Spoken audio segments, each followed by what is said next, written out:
Times news channel देख रहे आप सभी दर्शकों का बहुत बहुत स्वागत है। मैं हूं रमनदीप कौर। इस वक्त की बड़ी खबर आ रही है प्रयागराज से। क्या है पूरा मामला, देखने के लिए बने रहिए हमारे साथ। संगम नगरी प्रयागराज में कर्नलगंज थाना क्षेत्र के फोर्टगंज में बनी नई नवीन चौकी का आज डीसीपी नगर अभिषेक भारती ने रिबन काटकर उद्घाटन किया है। ममफोर्टगंज चौकी अब लोगों की समस्याओं को सहूलियत के लिए एक मिसाल कायम करेगी। डीसीपी नगर अभिषेक भारती ने बताया कि यहां निवास करने वाले लोगों की सुविधाओं को देखते हुए इस चौकी का निर्माण किया है ताकि आम जनमानस को पुलिस और अच्छी सुविधा प्रदान कर सके, साथ ही आम जनमानस को कोई दिक्कत ना हो और उनकी सुरक्षा को लेकर ये निर्माण चौकी का किया गया है। और क्या कुछ कहा ये दिखाते हैं आपको। देखिए एसीपी कर्नलगंज के निर्देशन में और थाना प्रभारी कर्नलगंज के अंतर्गत आने वाली ममफोर्टगंज चौकी का एक नवनिर्मित व्यवस्थापन हुआ है, जिसका आज उद्घाटन किया गया है। और ये फोर्स के लिए और जितने भी यहाँ पे रहने वाले लोग हैं उन सभी के लिए और सुविधाजनक तरीके से कार्य करने में जो है इसमें पुलिस को और सुविधा होगी और जनमानस को और सुविधा बढ़ेगी। नगरी प्रयागराज में एक बार फिर से जहां सब्जियों के दाम बढ़ चुके हैं, जहां लहसुन 320 रुपये किलो है तो टमाटर 80 रुपये, तो वहीं अब अदरक के भी दाम बढ़े हैं और हरी सब्ज़ी कोई भी 80 रुपये किलो से नीचे की नहीं है, जिससे कि अब लोगों को परेशानी का सामना करना पड़ रहा है। बात करी जाए टमाटर की तो टमाटर 60 रुपये से लेकर 80 रुपये किलो तक बिक रहे हैं और प्याज भी 50 रुपये पार कर चुकी है, जिससे अब लोगों की थाली का स्वाद बिगड़ा है और लोगों को परेशानी का सामना करना पड़ रहा है। बता दें, जहां बीते दिनों बारिश तो नहीं हुई है मगर बाढ़ के पानी के आने के कारण तराई इलाकों में सब्जी की फसल खराब हो गई है और लोगों को परेशानी का सामना करना पड़ रहा है। जहां एक तरफ सब्जी के दाम महंगे होने से ग्राहक परेशान है, तो वहीं सब्जी का दाम बढ़ने के कारण पीछे से अब दुकानदारों को भी परेशानी का सामना करना पड़ा। जिस तरह से बिक्री होती थी वो बिक्री नहीं हो पा रही है। और क्या कुछ कहना है ग्राहक और दुकानदारों का, आइए दिखाते हैं आपको। भाई, अगर कोई चीज बढ़ता है तो घर के सारे बजट गड़बड़ा जाते हैं। और सब्जियों का जिस रेट से बढ़ रहा है उस रेट से जो हम 100 रुपए की सब्जी लेते थे आज हम 200 में ले रहे हैं, तब भी वो हफ्ते में पूरी नहीं हो पा रही है, जिससे बहुत सारी दिक्कतों का सामना करना पड़ रहा है हम लोगों को। चलाने में कितनी समस्या, बहुत समस्या आ रही है कि सब का कम करना पड़ रहा है, पेट्रोल कम करना पड़ रहा है और सब चीजों को कम करना पड़ रहा है, लेकिन खाना तो पड़ेगा ना, सब्जी तो लेना ही पड़ेगी। बिना सब्जी तो जीवन चल नहीं पाएगा। लिहाजा इस लिहाज से सब्जियों का दाम घटाया जाए, जिससे कुछ राहत पहुंचे। लहसुन का रेट बढ़ा हुआ है। टमाटर तो अभी कल तक 60 रुपए चल रहा था, इस समय 70 और 80 रुपए बिक रहा है। बारिश की वजह से वो रेट ऊपर नीचे होते रहते हैं। अभी तो ऐसे 80 रुपए चल रहा है, बाकी ऐसे बारिश की वजह से, वरना 60 रुपए किलो बिक रहा था। समस्या तो खैर बहुत हो रही है।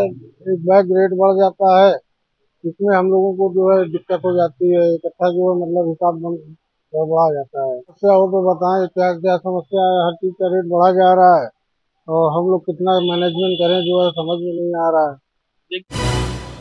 प्रयागराज के फूलपुर विधानसभा के सदस्यों ने भारतीय जनता पार्टी में अल्पसंख्यक एवं पिछड़ा समाज सम्मेलन आयोजित किया गया। यहां मुख्य अतिथि के रूप में उत्तर प्रदेश सरकार के कैबिनेट मंत्री एवं फूलपुर विधानसभा के प्रभारी सचान एवं नरेंद्र कश्यप ने शिरकत की। इस दौरान उन्होंने इशारों में सरकार की उपलब्धियों को गिनाते हुए होने वाले उपचुनाव में भारतीय जनता पार्टी के लिए वोट मांगा। विपक्ष पर निशाना साधते हुए उन्होंने मंच से पूर्ववर्ती सरकारों की नाकामी, जनवरी और भारतीय जनता पार्टी पिछले सरकार में उपलब्धियों को गिनाते हुए मंच से साफ तौर पर कहा कि अगर आपको भविष्य में अच्छी सरकार चाहिए तो उपचुनाव में भारतीय जनता पार्टी को विजयी बनाना जरूरी है। और साथ ही ऐसे में मीडिया से बात करते हुए क्या कुछ कहना था, आइए दिखाते हैं आपको। फूलपुर सहित पूरे उत्तर प्रदेश में 10 सीटों पर आप प्रयागराज के प्रभारी हैं, क्या लगता है सर फूलपुर का चुनाव किस तरह रहेगा? देखिए, देश में मोदी जी और प्रदेश में योगी जी के नेतृत्व में सरकार चल रही है। डबल इंजन की सरकार की गरीब कल्याण की योजनाएं जो भी हैं वो आम आदमी तक फायदा पहुंचा रही हैं। और 10 उपचुनाव होने, 10 में 10 उपचुनाव भारतीय जनता पार्टी अपने कार्यकर्ताओं का, जो कि हमारा बूथ स्तर तक, पन्ना इस प्रभारी स्तर तक हमारा संगठन, हम अपने कार्यकर्ताओं के बल पे 10 की 10 सीटों पर जीत करके कमल खिलाने का काम करेंगे। सम्मेलन हुआ, इसमें किस तरीके से देखिए, पिछड़ा वर्ग सम्मेलन में हमारे नरेंद्र कश्यप जी जो पिछड़े वर्ग के मंत्री हैं चीफ गेस्ट के रूप में आए, और पिछड़ा वर्ग सम्मेलन हमारे पूरे विधानसभा के जो पिछड़े वर्ग के हमारे सम्मेलन के संगठन के लोग हैं उनका ये कार्यक्रम था। और चुनाव की दृष्टि से पूरे पिछड़े वर्ग का संगठन भी पूरी मजबूती के स्तर पर, सेक्टर स्तर पर है, और पिछड़ी जातियां भी पूरी मजबूती के साथ भारतीय जनता पार्टी के साथ पहले भी खड़ी रही है और इस बार भी खड़ी रहेंगी। और जो थोड़ी बहुत लोकसभा में इधर उधर हुई थी उनको भी साथ लाने की पूरी रणनीति बनी है, प्रयास चल रहा है। सर, राहुल गांधी के जो अमेरिका के बयान पर भारतीय जनता पार्टी ने विरोध प्रदर्शन कर रही है, इस पर से क्या कहना चाहिए? उनका प्रस्ताव में 10 लाख करोड़ के प्रस्ताव ग्राउंड ब्रेकिंग सेरेमनी करके प्रधानमंत्री जी के द्वारा चालू किए गए, जिसमें 30 लाख से अधिक नौजवानों को नौकरी मिलेगी। अभी हाल में रोजगार मेले का आयोजन फूलपुर में हुआ, माननीय मुख्यमंत्री जी आए और वहां पर 11,000 यहाँ के नौजवानों को रोजगार से संबंधित 108 कंपनियों को बुला करके उनको नियुक्ति पत्र दिया गया। 15,000 नौजवान और हमारी छात्राओं को स्मार्टफोन और टैबलेट दिया गया। तो लगातार अभी 60,000 पुलिस कर्मियों की भर्ती हुई। अब योग्यता के आधार पर भर्तियां भी चल रही हैं, सरकारी नौकरी से भी जोड़ा जा रहा है, और रोजगार परक योजनाएं चला करके, चाहे ODOP योजना हो, चाहे विश्वकर्मा सम्मान योजना हो, चाहे PM विश्वकर्मा हो, या MSME नीति हो, या युवा मुख्यमंत्री उद्यमी अभियान, जिसमें 5 लाख तक का बिना ब्याज के ऋण दे करके भी लोगों को 1 लाख नौजवानों को प्रतिवर्ष जोड़ा जाएगा। 10 साल में ऐसे नौजवानों को रोजगार से जोड़ा जाएगा जो उत्तर प्रदेश में अपना छोटा उद्यम लगाएंगे। सर, बुलडोजर कार्रवाई पर सुप्रीम कोर्ट के आदेश को अखिलेश यादव ने अपनी जीत कही है। देखिए, रक्तदान महादान होता है। अक्सर देखा जाता है रक्त की कमी के कारण किसी न किसी की जान चली जाती है, और ऐसे में आज जहां इवनिंग क्रिश्चियन कॉलेज में रक्तदान शिविर का आयोजन किया गया। बता दें, यूफोरियल यूथ सोसाइटी की ओर से संगम नगरी प्रयागराज के इवनिंग क्रिश्चियन कॉलेज में शिविर लगाया गया, जहां छात्रों ने बढ़ चढ़कर रक्तदान शिविर में हिस्सा लिया और जहां सैकड़ों छात्रों ने आज रक्तदान किया है। और ऐसे में क्या मकसद था रक्तदान के पीछे, यहाँ पर यूफोरियल यूथ सोसाइटी व अन्य लोगों का क्या कुछ कहना था कि किस तरह से यहाँ छात्रों ने रक्तदान किया है और किस तरह से आगे भी ये अभियान चलाया जाएगा और किस तरह से लोगों को प्रेरित किया जाएगा कि रक्तदान करें जिससे लोगों की जान बच सके। आइए दिखाते हैं आपको। यूनियन क्रिश्चियन कॉलेज प्रतिवर्ष 1 बार या 2 बार ब्लड डोनेशन कैंप का आयोजन करता है। पिछले सालों तक कई सालों तो 125 से 130 यूनिट तक ब्लड डोनेट बच्चों ने किया है। पिछले सालों तक औसतन 75 से 80 यूनिट ब्लड डोनेशन होता रहा है यहाँ का। और प्रतिवर्ष राष्ट्रीय सेवा योजना, हेल्पर्स और इस साल रक्त क्रांति भी हम लोगों के साथ इस काम में मदद कर रही है। और हम लोगों को इस बार भी ये आशा है कि हमारे बच्चे कम से कम 70-75 यूनिट ब्लड अवश्य डोनेट करेंगे। और जैसा कि हम लोग हर बार कहते हैं, इस बार भी हम लोग सारे रक्तदाताओं से कह रहे हैं कि रक्तदान महादान है। आप एक बार अपना रक्त देते हैं तो कम से कम 3 लोगों की जान बचाते हैं, और साथ ही साथ रक्तदान उस व्यक्ति को भी स्वस्थ रहने में मदद करता है। तो हमारा इस बार का भी टारगेट ये है कि कम से कम 70-75 यूनिट का हम लोग हमारे बच्चे दान करें, और हमें पूरा विश्वास है कि होगा, उतना यूनिट होगा।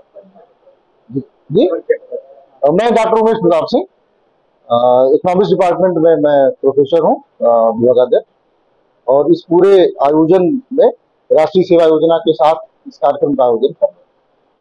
मैं doctor Dhirendra Pratap Singh ancient history department से हूँ। इवनिंग क्रिश्चियन कॉलेज में एज ए गेस्ट फैकल्टी यहाँ पर पढ़ा रहा हूँ।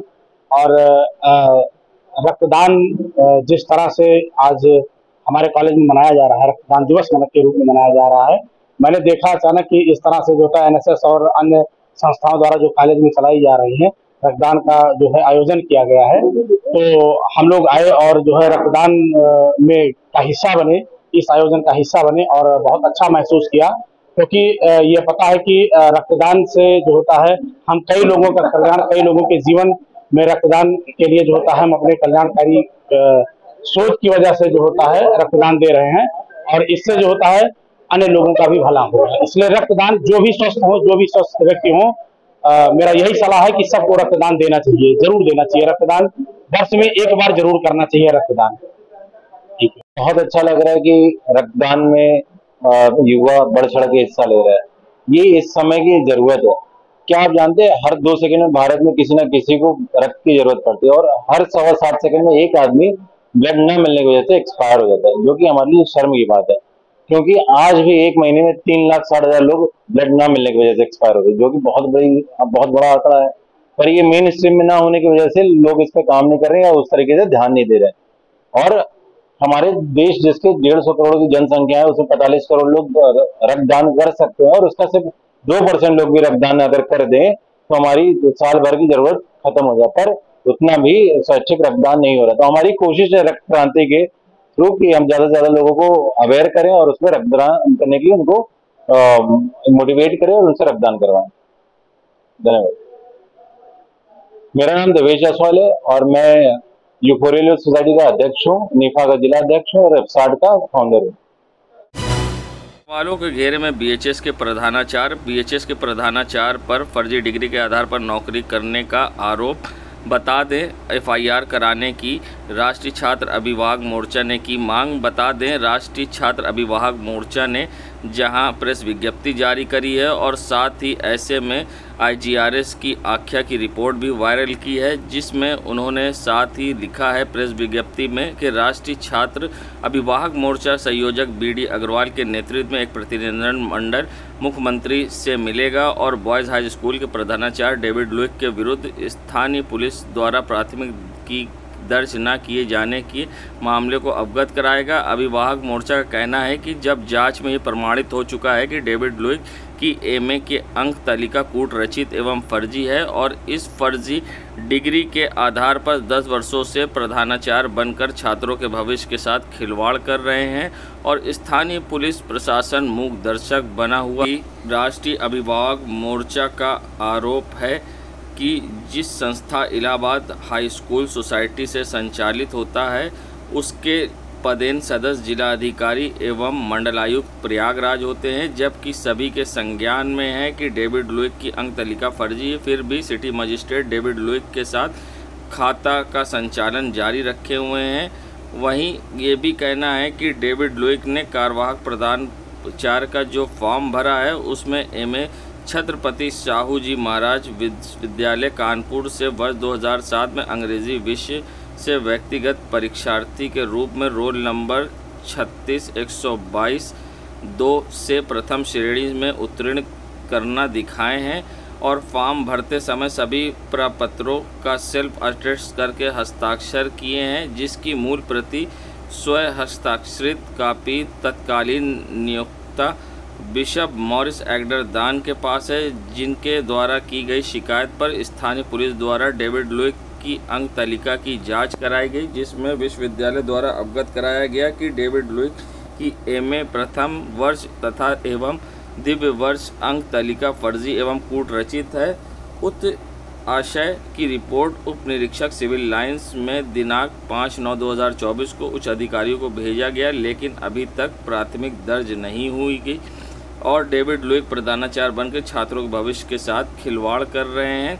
वहीं साथ ही जल्द ही अभिभावक मोर्चा का ये भी कहना है कि बॉयज़ हाई स्कूल का घेराव करके छात्रों के भविष्य के साथ खिलवाड़ करने वाले डेविड लुइक उनकी कुर्सी से हटाने की कार्रवाई करेगी। साथ ही डेविड लुइक के विरुद्ध प्राथमिक दर्ज करवाकर जेल भेजने तक की लड़ाई लड़ेगी। छात्री अभिभावक मोर्चा द्वारा उक्त प्रकरण की शिकायत मुख्यमंत्री पोर्टल पर भी की गई है, ऐसा उन्होंने प्रेस विज्ञप्ति जारी करते हुए कहा है।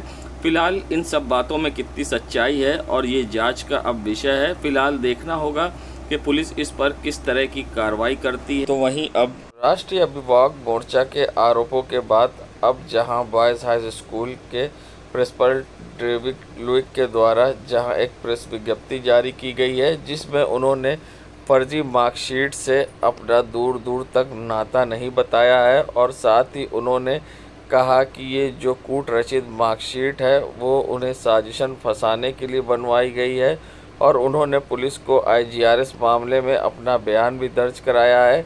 मगर अब ये जांच का विषय है एक तरफ, जहां उन पर गंभीर आरोप लगाए जा रहे हैं संस्था की ओर से, तो वहीं दूसरी तरफ उन्होंने प्रेस विज्ञप्ति जारी करते हुए अपनी सफाई दी है। और ऐसे में अब आगे इस पर क्या होगा ये देखने वाली बात होगी। जहां एक तरफ आरोप है तो वहीं दूसरी तरफ सफाई है। अब देखना होगा आरोप में कितनी सच्चाई है और सफाई देने वाले प्रिंसिपल की बातों में कितनी सच्चाई है। ये तो जांच का विषय है, जांच के बाद ही स्पष्ट होगा। देश दुनिया की खबरों के लिए world media times news channel को सब्सक्राइब करें।